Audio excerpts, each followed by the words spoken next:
अस्सलाम वालेकुम दोस्तों, क्या हाल है? सही ठीक हो? उम्मीद करने हैं तुसां ठीक हो सो। ते तुसां को अज अंब दी फसल दे अंब दे पौधे दे मुताबिक दसेंदे पे फल दे मुताबिक कि अंब दा फल किहो जिहा होंदे।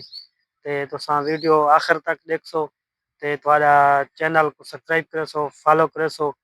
ते चैनल दा नाम ही वे पिया किसान दी साइंस सरेकी दा चैनल है पिया। ते तुहाकू आओ दसेने हैं अंब दे बारे।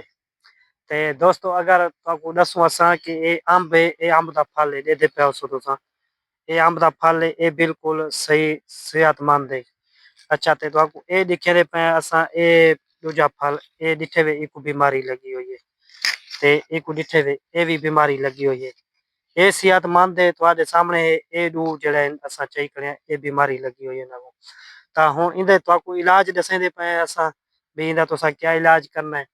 ते तुसां इवें करेसो ए अंब को जेड़ा है ना पंसार सुटो तो तुसां वंज के नीले हथों गिन गिन सो नीले हथों तुसां अपना पानी दे विच मिक्स करके ते तुसां अंब दे मुंड दे उत्ते तकरीबन जेड़ा है 3 फुट जितना अंब दे मुंड दे उत्ते सारा मकसद है मार देसो।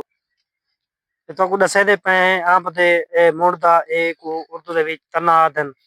ते सरेकी दे विच इको असां मुंड आखदे हैं कि इको इतरे ताईं तुसां 3 फुट ताईं तकरीबन इको नीले हथों मार देसो। तां तुहाडा अंब बिल्कुल इवें सेहतमंद थी वेसी ते बिल्कुल ठीक थी वेसी तुहाडा ए अंब फल दे मुताबिक भी बेहतरीन थी वेसी।